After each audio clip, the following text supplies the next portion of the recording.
Welcome, everyone. This is our last session of the cohort, and we are so happy to have you here. Today, we are going to enjoy a full walkthrough of the Unit Network platform. And we're going to have Alex to do the honors. He is the Partnerships and Grants Manager of Unit Masters. He's a marketing manager of Blockchain Netherlands Foundation. He also holds a bachelor's in international business management and is currently pursuing a master's in blockchain and digital currency. He also holds the Chartered Blockchain Expert Certificate, and his professional background is in marketing, PR, events organization, and open public blockchains. So we're going to share the screen, and we're going to get started.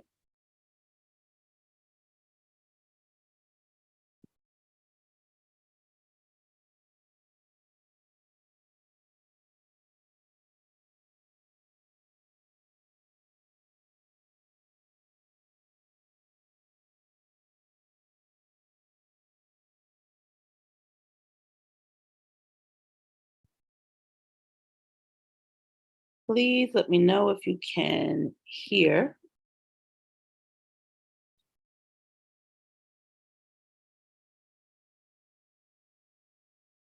Can you all see my screen?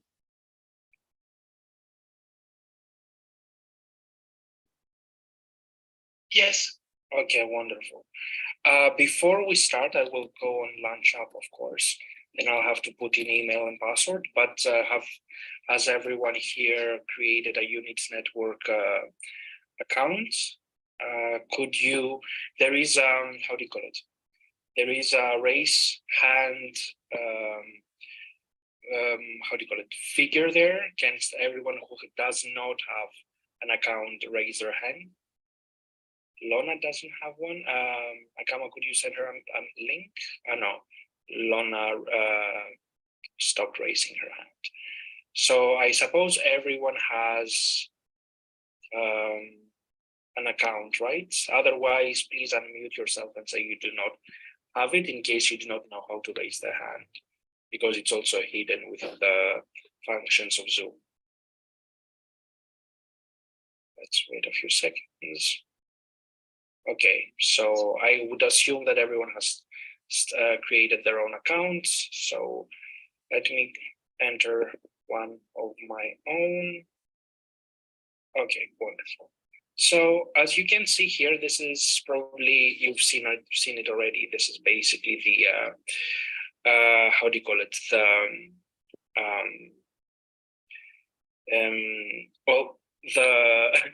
The Unit Network platform. And you kind of can see here, let's say the balance of a person, your own, let's say, basically. Mine is staken, but we're going to see it afterwards. And here we can see that you have like the wallet, right? We're going to go through the other ones before. You kind of have the wallet where you kind of can see how much of whatever token you have is here. You have the staking, basically, where you can see how many units have you staken or whatever else you have staken here. Basically, you have the transfer function, which is basically transferring to whatever, let's say, cryptocurrency units or Bitcoin or Ethereum, Polkadot, and so forth up to SDU, or also even another token, right? You kind of can write, if there is another token, you can write the name of the token. Let's say Agama has created a token, for instance, and I write, let's say, a gamma token, quantity max, let's say 100, and then I write the username of the person within the Unity network or their email, and I can transfer it, right? And then you can transfer it either to a user or a token bank. We're going to talk a bit about what a token bank is afterwards. Or you can also deposit your own money, of course, here as well. You can see Bitcoin, ETH, whatever you basically would like to, or you can also withdraw, of course, as well. Any questions so far? Because what I'm like planning to do is go through all of them, and each let's say section we're going to have like maybe a few questions in case there are any. Are there any questions from people so far? No question. I have a question. Yeah, tell me. Okay. It's my auntie. I have a question. Wait, who is talking? Because I cannot see. I cannot see you. It's my auntie. I have a question. Okay, yeah, please tell me. Is this the same one that we sign in, the unit masters? Is this the same one that we sign in and use to go to the course, to get to the course material?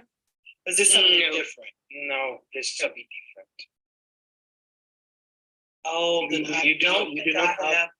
Okay, you do not have an account on Unit Network then, right? No, I don't think I do, no. Okay. The one I have. Mm-hmm. Yes, what I have is the one that you sign into the course with, so I don't think I do. I see. Then, Agama, could you please share a link so that she could also join, of course? Ganesh has raised his hand. Ganesh, could you unmute yourself and ask whatever question you may have? Yeah, hi, Alex. My question is, the unit has got its own, this unit token is belonging to unit network itself, right? Yes, indeed. So we studied that like energy tech network having its own token is called coin. Yep. And like since unit has got its own what do you call currency, why it's called token? Why not coin? Is my question. That's a good question, but you can also call it currency because Unit Network is a layer 1 blockchain, just like, let's say, how do you call it? Like, for instance, Ethereum, like Bitcoin, it's layer 1, right? So you can also call it currency. So it's not, perhaps it was also my misapprehension of calling it token. You can also call it currency, of course, as well.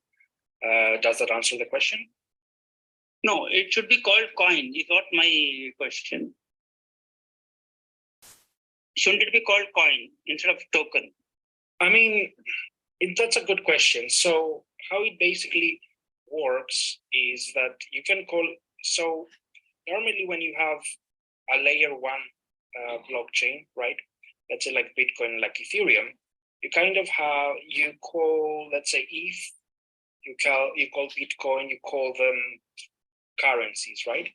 And what the difference between unit and these layer 1s is, in terms of token, of course, is the fact that although how do you call it? Although unit is a layer 1, it is built on Polkadot, which is basically a layer 0, right? So you can call it token. I prefer to call it token, but you can also call it currency, right? So the difference here is that Bitcoin and Ethereum and let's say the other currencies do not have a layer 0 like the network and unit has. So what happens is that you're still a layer 1 of basically, but you have infrastructure, which is basically the how do you call it, the substrate infrastructure, which is the layer 0, and basic and Polkadot, and then you kind of start building layer 1s on top of the layer 0. The other blockchains do not have a layer 0; they just have a layer 1. And does that answer the question? So basically, yeah, very much. Yeah, okay. Very much. Thanks, Alex. Okay, good. Any other? Well, I hope there are no other questions. Otherwise, like if you do have them, please put them in the chat, and then Agama could ask them afterwards. Now we can go to explore. Basically, here you can see all the tokens that have been basically created. You can see city tokens. You can see industry tokens. You can see cryptos, like for instance, the euro basically, and kind of like all the kind of tokens that have been created within the unit, right? And let's say if we go and say go to unit, basically, here you can kind of see everything. Wait, just before we continue, Mati, did you manage to create an account? I think I'm in it because when I went to it, I saw my email address and my password, but for some reason, I'm gonna have to get in through another web page because it wouldn't let me go through. So I'm getting ready to try to do that now. I'll let you guys know in a few minutes. Okay, great, thanks. Thank you. No worries. So here you can see the unit basically token, right? And you can see everything that you can see here. And this is basically quite interesting for you as well when you would like to create your own token, let's say, right? So what happens here is that you have the manager, well, unit in this case, which was the very first account created, I suppose, which was created 5 years ago on April 4th, 2017. You can see the supply and the circulating supply here is basically just like with Bitcoin, that there were only going to be created 21 million ever. This is basically together with unit, but instead of 21 million, we have 1 billion unit instead, right? Then you have the supply being circulated, meaning that this is the unit that has been, that is in circulation now that you can buy. And within, let's say, the next basically years, you will have more and more units coming into circulation until these two numbers match. For the moment, as you can see, there are also 14% of the circulation is basically, well, available, right? You can see here as well the market cap, which is basically this, that we have the market cap, which is 68 million for the moment. And the diluted market cap is basically the, how do you call it? The hypothetical market cap we would have if all the units tokens from that would ever exist would be in circulation, right? Here you can see the exchange price, which is basically the price of the units token that is now. You can see our website, slide deck, the pool value, of course, as well. Here we can also see all the, let's say, the social media. If I click, let's say, on Twitter, it should take, it should take us on our Twitter platform, and the rest with the other ones as well, right? So now we can also see here the community, how many people hold a unit, and how much of the percentage that is basically in circulation is being held by each person, let's say, right? You can see. So basically the point here, of course, as well, is the fact that you can basically see, how do you call it? That how much everyone basically holds, and it's much more transparent, let's say, than it would be in traditional, let's say, finance, right? Because in traditional finance, what happens is that you do not know how much circulation there is. Well, you kind of know how much circulation of the dollar, for instance, is, right? If you Google it, I haven't Googled it, but there should be something like how many dollars are in circulation right now. But the difference here is that with crypto, you have a ceiling. In units case, it's 1 billion. With Bitcoin, it's 21 million. And if we would go into very basic economics, what happens is that when you do not have a ceiling of something that you can produce, right, and you can produce as much as you want, then you basically create, let's say, a lot of money. And the fact that there is not so much demand for your money and you create more, right, then basically the price or the value of your money goes basically down. And if you look at, let's say, the dollar or any other fiat currency, right, or any traditional currency, if you look at their value from 100 years ago, if you would like to Google it afterwards, you can see probably all of your national currencies have the same trajectory, more or less, which is downwards, right? For instance, I remember seeing that, for instance, the British pound was worth $7 100 years ago or something, and now, of course, it's worth $1.4. So you kind of see that the value of the pound has gone down, and the same goes with every single currency, right? This is because central banks are basically, printing, can basically print as much money as they want. So there is no supply cap in any kind of currency, right? So in that case, what happens is that your money gets always devalued, right? With unit or with Bitcoin, yes, for the moment it is of course volatile and everything.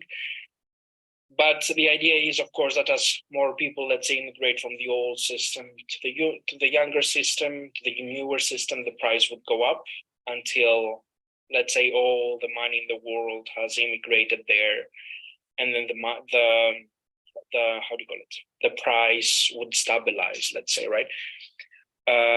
That's more or less it. As I said here, you can see the community, how much everyone kind of like owns through the circulation, let's say, that we kind of have. Here you have the sale, right? So when you create, we'll go into create afterwards. When you create a token, you have to kind of sell it, and you kind of can put sort of like a price to it, right? I can create my own token. Let's say I can create, so I can create, let's say, the Alex token, right? The Alexander's token. And I can say, okay, guys, I'm going to sell you my token for $1 million each. I could do that, right? But no one is going to buy it, right? Because I can tell you, I can create, let's say, the utility of the token, why I created it. I kind of can come up, let's say, with any kind of way of creating it. But at the end of the day, of creating it, but no one is going to buy, or very few people in the world would buy my own token for 1 million, right? So you kind of start with a very small number in the beginning, so that people can kind of like, so that you sell it to people, and then people can buy it at a smaller amount, which basically, first of all, there are two things here to, of course, mitigate, right? Like finance is also the mitigation of risk, right? So there are two kinds of risks here. When you put a token that you want to sell into a high price, what happens is that people, let's say, okay, not 1 million, but let's say if I would tell you, I have created this token, I'm going to do this with it, would you buy it for $10,000, right? So if you would say yes, you would put $10,000 for each token, and then you would increase the risk that you are basically being exposed to, right? So you kind of get 10,000 per token. You may not have 10,000 first of all to put, but let's say you still put it, right? So if the price would afterwards, let's say, kind of like go down for whatever reason, you would let's say lose your money, of course, right? But when it comes to how do you call it? When it comes to smaller prices, let's say if it's just 1 cent or even less than a cent, then you're not putting as much money at risk for yourself. And at the same time, you kind of, from the other perspective, let's say from my economic perspective, you increase your risk, because when I create a venture, let's say when I create a startup and I create my own token as a business, let's say, as I said, the Alexander's token, you do not necessarily know if my business will succeed, right? So in the beginning, when you kind of get the token for a very small price, although you lower the risk of putting too much money into it, you increase your risk, your exposure risk, because you do not for sure know if, let's say, my venture will be successful, right? So when you buy my token at a smaller price, then you're increasing your risk, your appetite, let's say, risk, right? But if if my business is going quite well, quite good, it's like let's say I create a lot of revenue and everything, then more people would buy, let's say, the token, because they kind of see the value in what I'm basically creating, right? And then the price would go up steadily. And then the people that see that my business is actually working and it's not a scam, or it's not that it produces, let's say, value, these people have less risk anymore because, the product or my idea has been tested, it works, it produces money, let's say, so people would kind of like buy it afterwards and it would increase the price. So what happens in this case is that the people, the community that supported you in the beginning, right, when they bought the currency at a fraction of a cent, let's say, would see their value increase, which means that they would become, they would be rewarded for the fact that they saw the value in your venture and that they were one of the first people to kind of invest in your token. Then we have basically, let's say, the bank, right? So what the bank does is it's sort of like you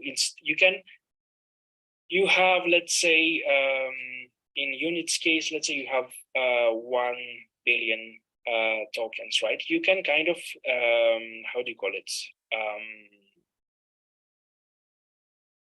time within the bank, when you go in the bank, you kind of can see like how, let's say, what kind of sales you would basically schedule, right? Because one thing, if you kind of look at traditional, let's say, VC firms or something, you have different sales, right? You can at first put all, let's say, the money in the circulation and it's just one round, or you kind of can have in the bank all, let's say, the money and release into the circulation steadily, depending on the demand, of course, so that people do not get, their price up or down, or it doesn't fluctuate by much, basically. So this is how it kind of like works. And here also you can see like the team in terms of who basically is within, let's say, the team of Unit who created basically the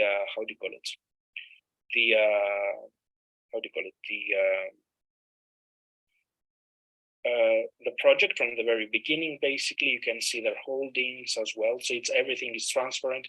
You can see the advisors here, who are the people that are advising, of course, as well. And here you can also see basically the treasury, right? So what the treasury does here, if we click on it, is basically it helps with basically backing the Units token, right? So you can see here every single time that you kind of within Unit, whenever you basically create, let's say, a token, right, and you kind of fundraise for the token, a certain percentage of the money that you fundraised, in Unit's case, that was 13 million in the very beginning that we raised, and 10 million out of it went to our treasury, right? That's 90%, I think, out of the top of my head. It kind of automatically goes to the treasury balance. And well, now it's 3 million, of course, but this is because of the market fluctuation. As you kind of guys know, all the crypto tokens and the currencies went down. So of course our treasury balance went down with it as well.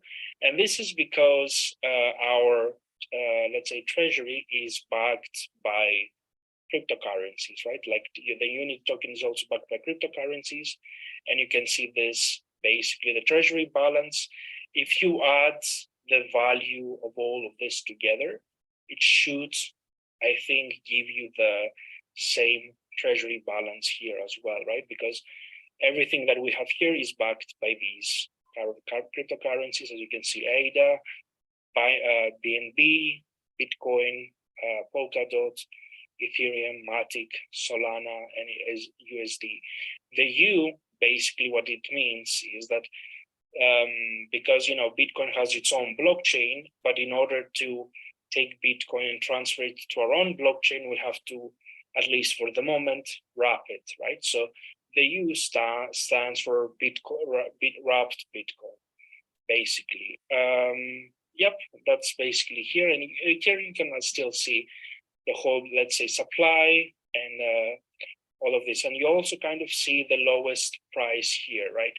So this is basically, if you go, let's say, to the financial market, if you go there, you kind of can see basically the book value and the speculated value, right? So with Bitcoin, with DOT, with all these cryptocurrencies, you kind of have what is called, at least for the moment, a speculative value, which is a kind of like perceived value, right? Because people do not for the moment know for sure how much this technology is worth, right? So someone can buy today and sell it basically. It's kind of like speculative, right? What happens with unit is that although our unit token is basically worth 0.49 now as per unit, this is our perceived value, right? But because of our treasury, even if all of this would go to zero, then basically our own our own token would never go to zero, but it would go to 0.0036, right? So this is 3 times lower than 1 cent. So it would never go to zero. And this is basically because of our treasury, which means that every single time that someone transacts within the Unix network, this is also kind of like our business model, of course, as well, that whoever transacts with it, a certain percentage of the transaction fee goes to the bank and backs the Unix token. So in that case, even if everything would go to zero, yes, the unit would suffer greatly from 0.49 cents that it is now. It would be 0.0036. But still, like from my perspective, all of these projects that we have backed our token with, I do not believe that they're going to zero because they're valuable projects, and especially Bitcoin, I do not see it ever going to zero, despite what most economists say and what most older people say, because there are a lot of use cases for all of these tokens, but especially for Bitcoin, because it was the very first currency and we kind of already know its token economics. We can see their use cases, its use case, and how it's created in such a way that its price would always go up, let's say, after 4 years. This is more or less about the treasury, right? Here you can see here as well that you can exchange, let's say, you can take your dollars, let's say your USDU, which is basically the unit dollar, a stable coin, and you can exchange it for any other cryptocurrency, just like you would do in any other decentralized exchange. You can sell it, you can stake, you can unstake this, yep, and you kind of can see here again who has staked, who hasn't staked, how much, which is basically, again, very transparent, generally speaking, on the blockchain, because normally you do not see this in a bank or in a traditional finance where everything is closed and you do not know what's going on, basically, right? And this is what happened with the crisis in 2008.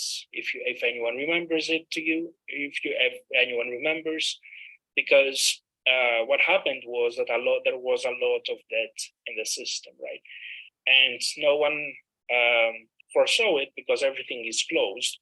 And when the debt bubble burst, let's say, people didn't know who owns and what, right? But here, like with unit, with Bitcoin, generally on the blockchain, you can see who owns what, right? So it's much more transparent and it makes it much more,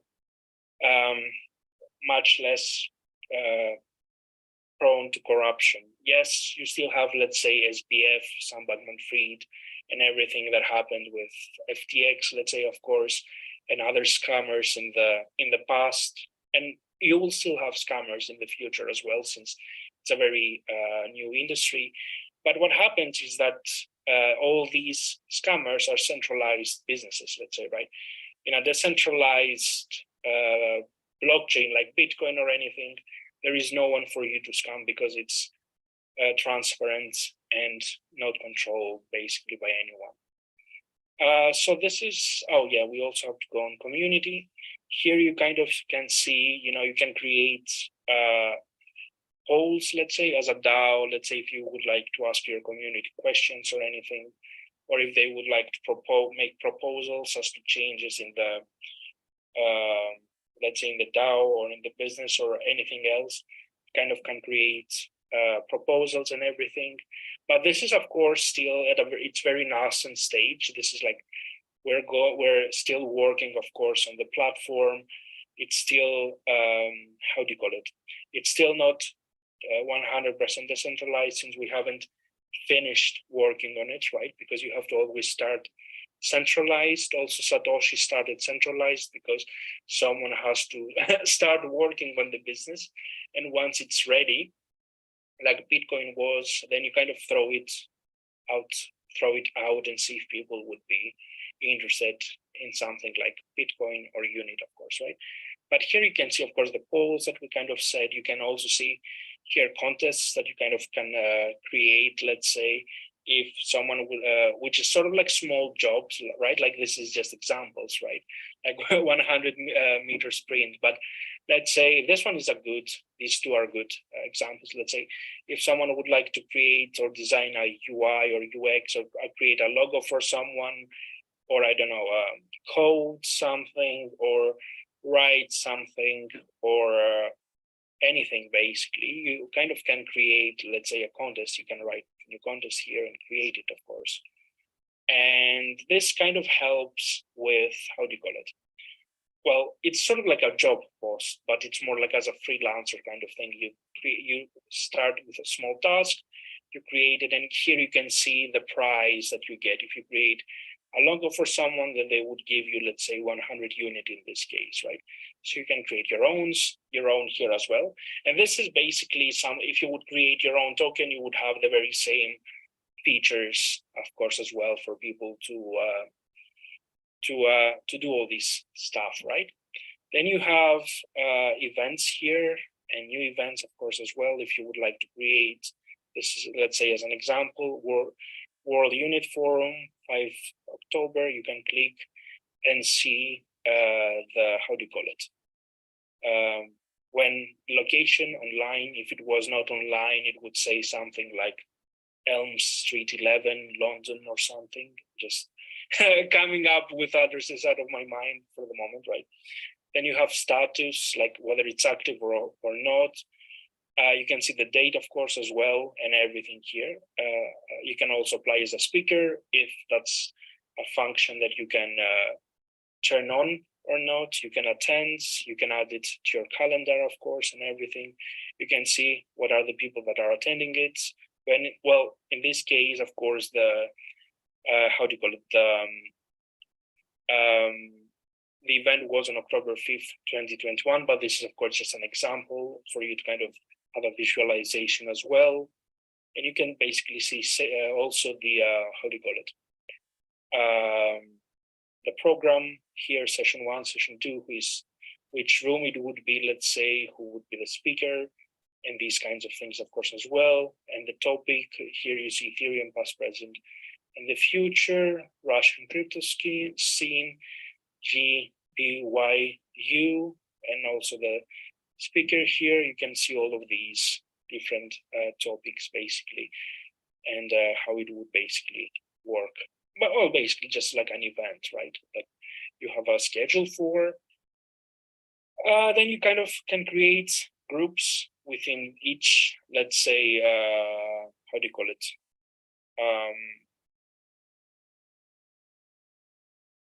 Token, like groups that are basically communicating with one another. In this case, we have added, as an example, cohorts that we have had here, let's say before, unit cohort 9, let's say, and these kinds of examples. But if it is something, let's say, that you would think of it more like a Facebook group in some ways, right?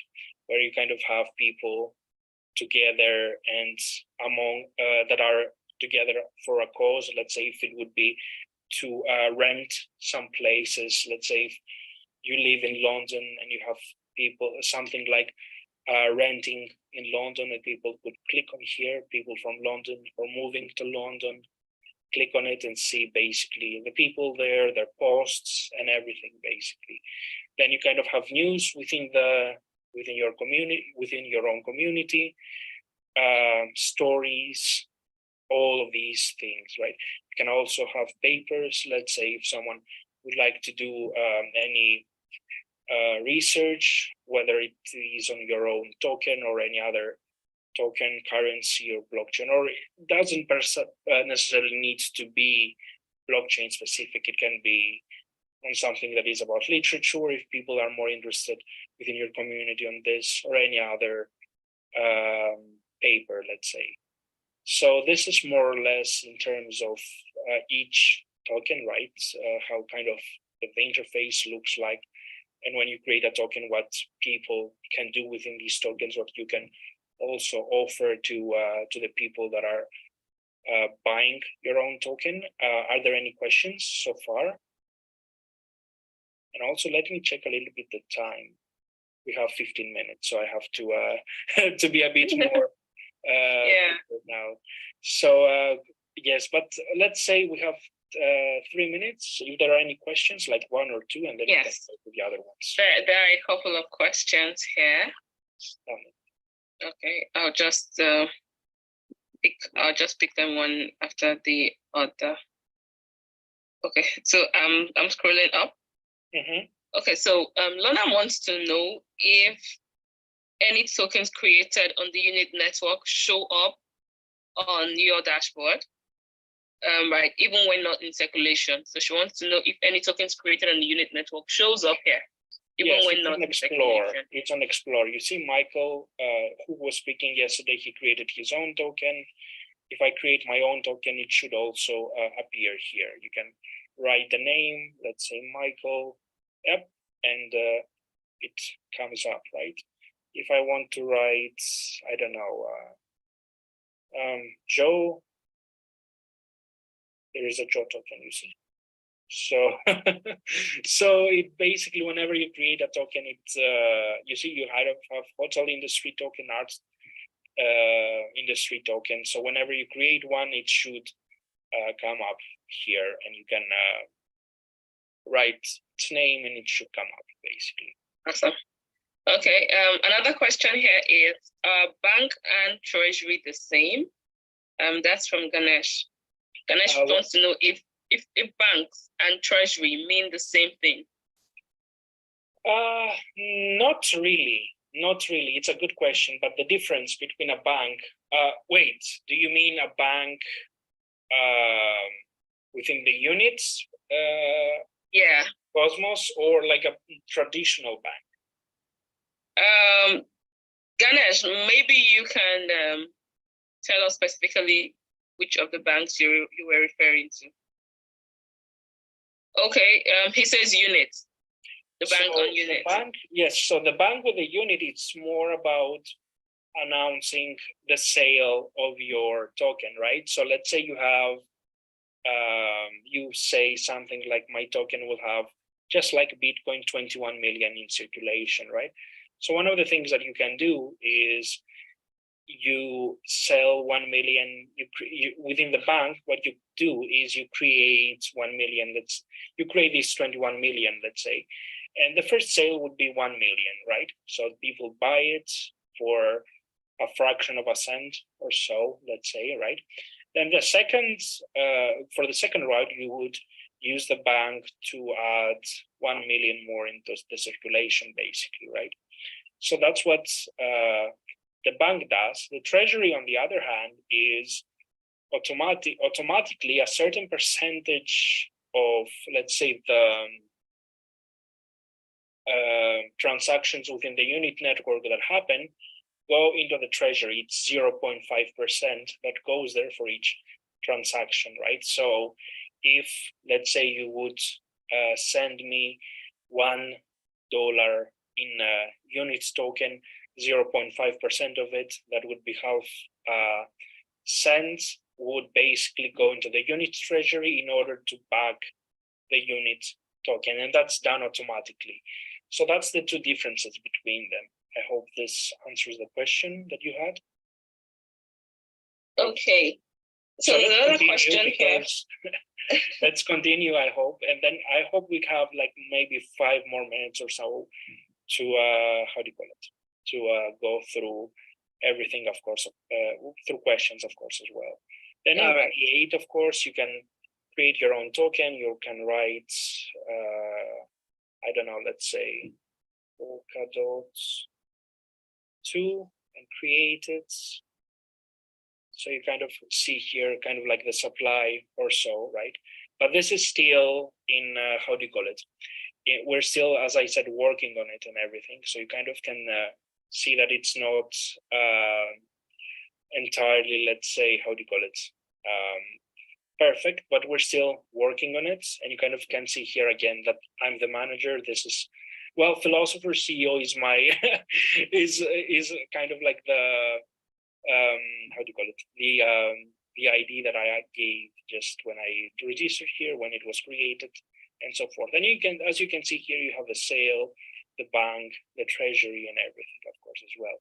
As we saw, advisors, there are no advisors yet, but let's say, if I write Michael, let's say that we saw before, and I can add him as an advisor, then he would be seen here. I do not want to do that because this is just a dummy example, obviously, right? If I would like to add the team, let's say if Agama would be on my team, I can write her own username.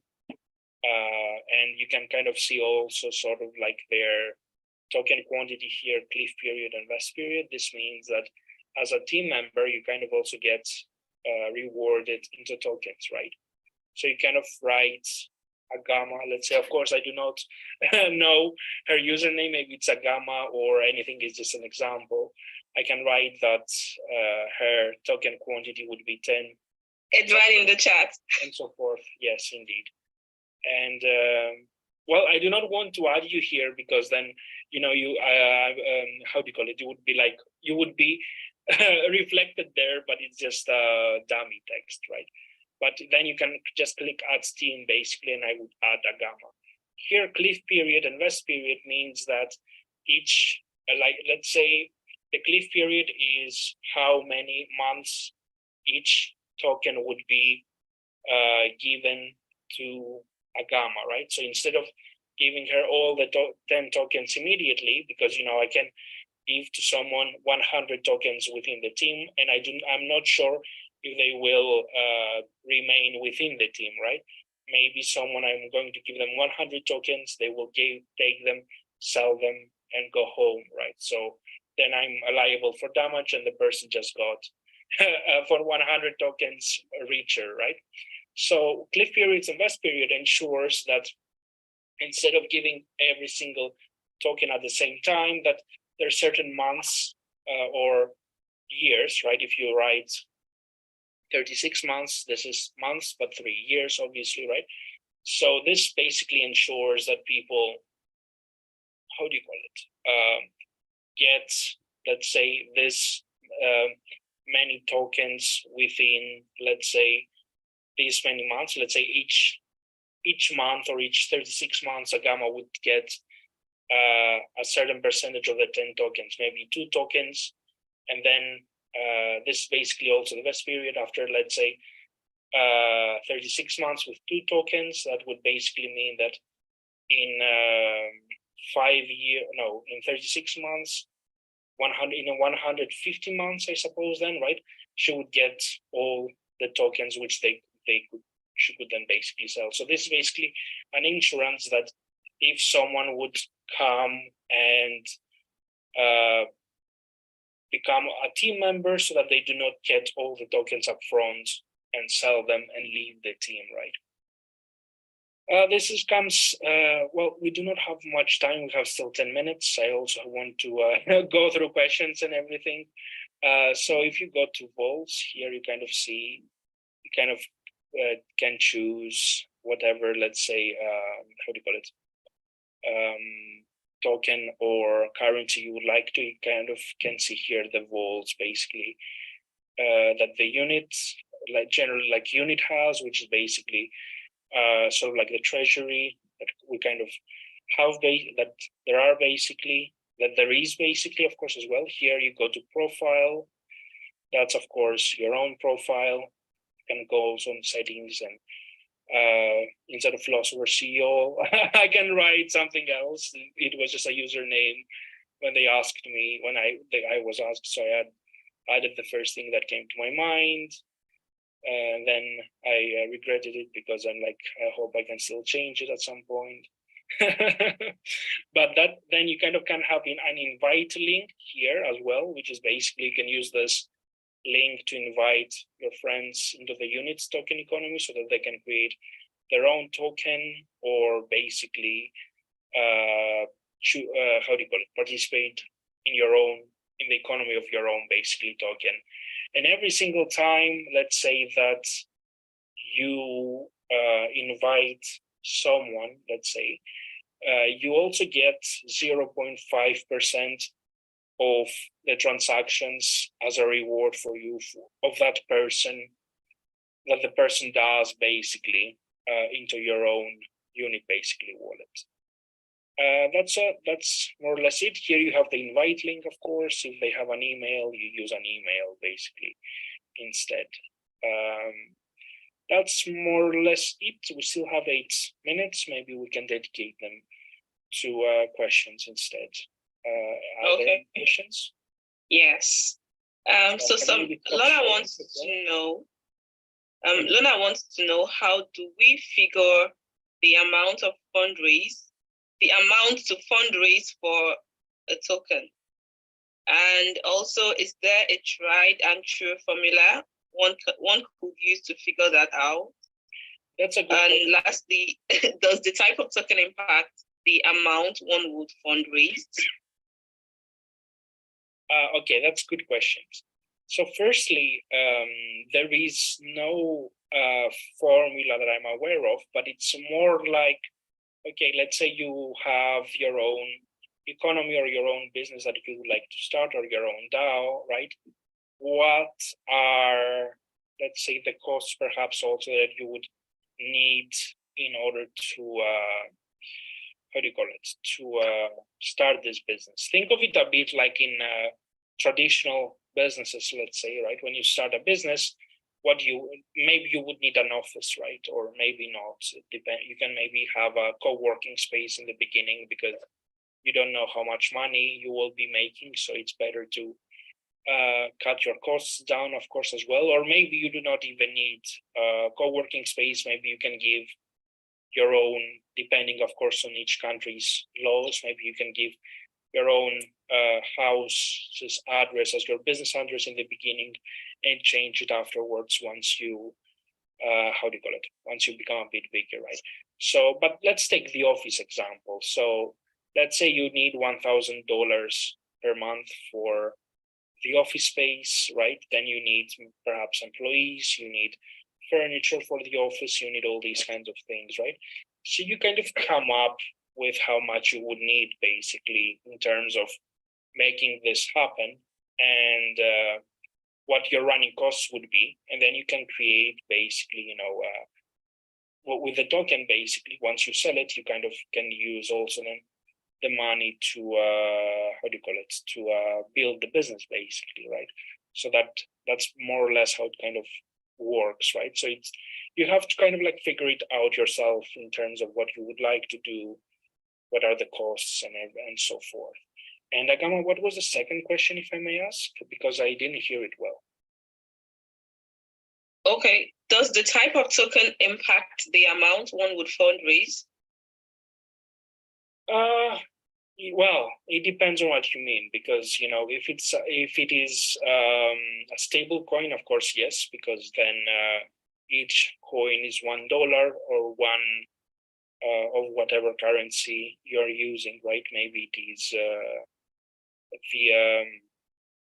the naira, let's say, which is the currency of Nigeria. I do not remember by heart what the exchange rate of $1 to a naira is, but you can say something like one stable coin is 1 naira or so, basically, right? And that would impact it because it's a bit different than having a currency that is like Bitcoin, which starts from, let's say, 0, or you set the price that people would buy it from you. So that impacts it, right? So that would be one impact that I could basically see, right? Another impact would be perhaps what kind of type of token that would be as well, right? Like it can be a utility token, it could be a security token, it could be a cryptocurrency, like let's say Bitcoin or so forth, right? So it depends on what you would like to do with the currency and what you would like it to represent, basically. I hope that answers the question. We still have 4 minutes, so I would like to ask more questions, and I hope that answers the question. Yeah, there are a few more questions, and someone wants to know between initial coin offering and crowdfunding for a token, which one amongst the two fundraising is more sustainable? Traditional crowdfunding or token fundraising? That's what we're talking about. Okay, so that's two good questions, right? So when it comes to token fundraising, it's better because it's easier, right? You do not have intermediaries. You just create a token and you fundraise with it instead of basically using an intermediary where you have to do a lot of paperwork, where you have to basically ask for permission as well, right? So let's say you're someone who, for whatever reason, cannot have a bank account for whatever reason, right? Then you would not be able to fundraise. This can be for different reasons that you do not have a bank account, right? Maybe you could be a really serious criminal, and so for that case, your country decided to freeze your bank account, and then you do not basically have a bank account, right? But then if you are someone whose banking system has failed them within their own country and they cannot open a bank account, or if the bank itself is very corrupt or taking a lot of fees for every single fundraise that you're doing, then obviously in that case, the token fundraising is better. And the reason also it's better is because, as Michael yesterday said, let's say I said Naira before, right? So let's take Nigeria again as an example. So let's say you're a young entrepreneur in Nigeria, you want to fundraise for your startup. What happens is that in Nigeria, you would only be able to fundraise within Nigeria, right? So within the circle of VCs in Nigeria, right? So it's the pool of investors that you get with traditional means is just the people within your own country, whether that's Nigeria, United States, Greece, where I'm from, or wherever else, right?